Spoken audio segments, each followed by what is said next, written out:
This is Sarah Morrison, the Executive Director of LexHAB. I'm here to talk about LexHAB's request to the 2025 town meeting for Article 10F. This is for affordable housing support, restoration, preservation, and decarbonization. This is a request made through the Community Preservation Committee as part of the Community Preservation Act. The total amount of the request is $494,140. This supports LexHAB's affordable housing. LexHAB was founded in 1983. It was chartered by the town to address growing concern about housing affordability, a concern that was clearly prescient as it continues to be a large problem. LexHAB separated from the town of Lexington in 2024 on September 4th and is currently awaiting approval to become a 501c3 independent nonprofit organization. We submitted an application to the federal government in December of 2024. LexHAB has 85 affordable housing units. It's a mix of single family and multifamily throughout the town. We have everything from 1-bedroom condos to 4-bedroom single family homes. We have 220 tenants throughout the town. Seniors, families, couples. The population really reflects the population of Lexington in many ways. We have 3 staff, 1 full-time, 2 part-time, and a maintenance contractor. And we have 8 very wonderful and experienced board members with diverse housing experience. LexHAB's request is comprised of 3 different components. There's preservation, rehabilitation, and restoration for CPA and non-CPA funded units. Those are how the units were initially purchased. Some of them were purchased with CPA funds, some of them were not. A request for decarbonization, $63,000. And a request to subsidize our affordability, which is support of community housing, in the amount of $139,140. We've also included a 25% contingency, which is typical to include because this is for fiscal year 2026. So there's a delay before projects actually get priced out and they're ready to begin once funding is granted. So we have an affordable housing crisis. We have that in Massachusetts and we have it nationally. There's also a housing crisis, but there's not enough market rate housing that's being built also that exacerbates the problem of affordability. In Lexington, the median home price is $1.6 million. That is clearly not for a low or moderate income family. The average rent for a market rate 2-bedroom is $3,500. Smaller homes, which are more naturally occurring affordable units, small A affordable, are being torn down at a rapid pace. There's also very few rentals in Lexington. It is a large majority ownership community. Housing and housing affordability is not just about housing. It is interwoven with health and education issues, with race, income, class, and culture. So where you live very much defines your social outcomes. It defines how much income you'll make. It defines how healthy you are.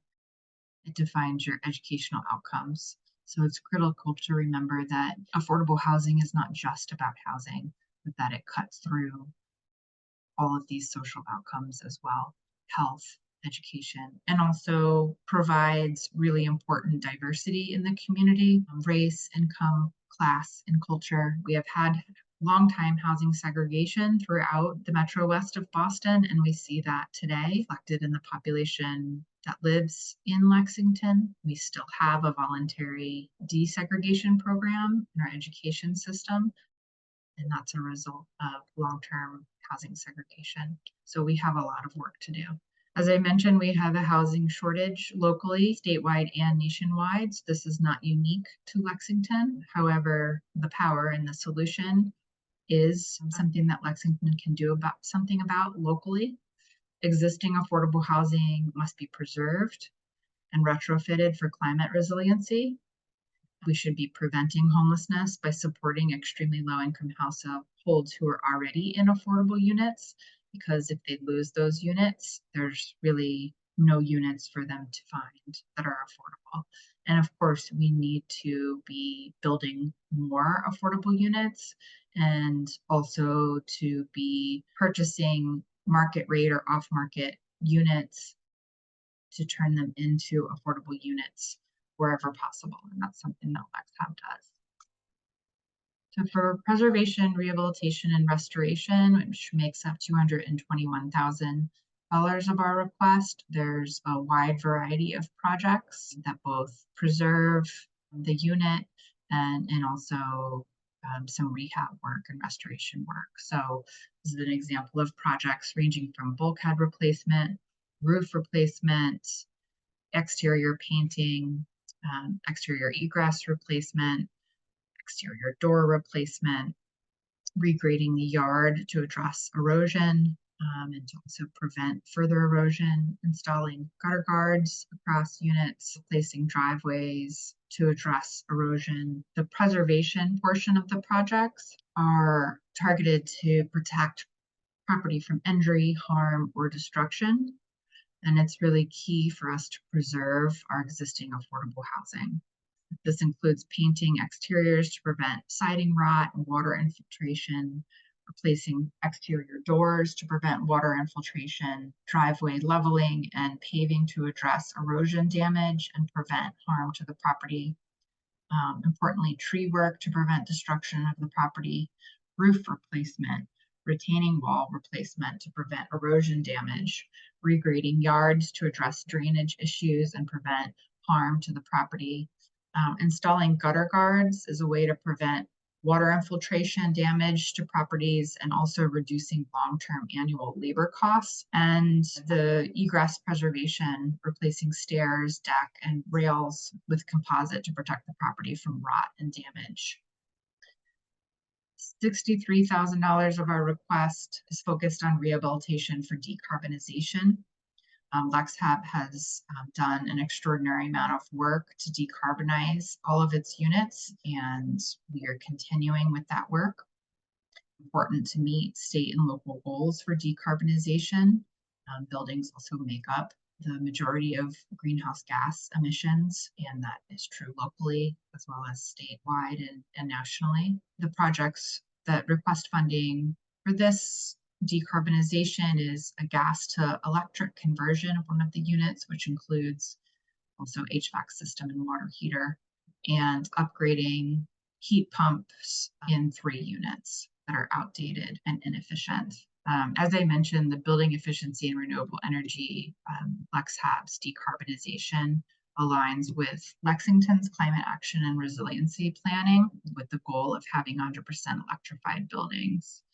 Buildings contribute to almost 70% of Lexington's greenhouse gas emissions. It's essential to transition towards clean energy in buildings. This is also really important to provide a healthy indoor air quality for tenants and also to lower tenants' energy costs. The final component of LexHAB's request is the support of community housing. And so this is a request to subsidize LexHAB's lowest income tenants in order to make housing affordable. The request is for $139,140. LexHAB is quite unique in its structure, where tenants pay roughly a third of their income towards rent. However, LexHAB does not receive permanent local, state, or federal funds to subsidize rents. So LexHAB functions very much like the state or federal public housing structure, out those state and federal subsidies to make the units affordable. And this is a significant expense. So to give you some examples, LexHAB over the years has established minimum rent ranges. When we first established this many years ago, the minimum rent was $200. However, over the years, we have readjusted that amount to align more closely with an amount that allows LexHAB to provide appropriate maintenance and repair to the units based on rental income. However, we have a significant number of older tenants who are grandfathered in at whatever minimum rent that they came in at. And so we have a significant number who are still paying that amount. Right now, minimum rents range from $1,040 for 2 people in a 1-bedroom home to $1,400 for 5 people who are living in a 4-bedroom home. And so those rents are still significantly lower, even with the minimum rents, than market rate. Obviously, the market rate is $3,500 for a 2-bedroom, but they're also significantly lower than other fixed rent affordable units. For example, what is at Avalon, and importantly, what will be coming through MBTA zoning development. It's important to have a variety of rent levels for a variety of incomes, but it's really important, I think, to underscore how low LexHAB's rents are in comparison to those other affordable rents. So for example, a family of 4 who we have in a single family home pays a monthly rent of $608. The current minimum rent for that unit is almost $1,300. So between the $1,300 and the $600 annually, LexHAB is incurring a rental shortage of $8,292. For example, a single mother and a child in a 2-bedroom condo, they are paying currently $643 for rent. If they were aligned with the minimum rent, their rent would be $1,169. So in order to keep their rent low, LexHAB has an annual loss of $6,312. Importantly, this does not even include the $345 monthly condo fee. So there's this additional cost when there's a condo fee, as there are for many of our multifamily units. A senior living on minimum secured Social Security each month pays $200 per month in rent. That's somebody who was part of the initial grandfathered group of $200 minimum rent. The current minimum rent for that unit is $1,040 per month. And so LexHAB is incurring a rental shortfall of $10,800 annually. And in addition, LexHAB pays a condo fee of $299 a month. That's above and beyond the rental shortfall. So the amount that the senior tenant is paying of $200 does not even cover the condo fee that LexHAB is responsible for. How this breaks down by area median income, I think is important to note that of this request, 25 households are below 30% area median income. One household is below 40% area median income, and one household is below 50% area median income. So 30% area median income is considered an extremely low income household.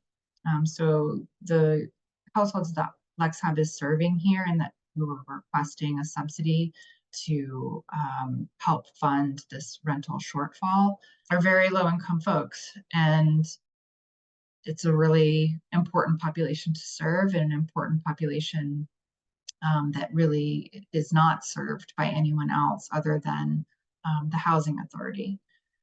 So we view it at LexHAB as a very important part of our mission, and we want to be able to continue to do that. So this subsidy helps make it possible and helps make it financially feasible for us to do that. These are 2 of our developments. Farm View off Lowell Street, 2 of our newer developments. And with that, I'll close out my presentation. Thank you so much for considering, and I would appreciate your support. LexHAB would appreciate your support. Thank you.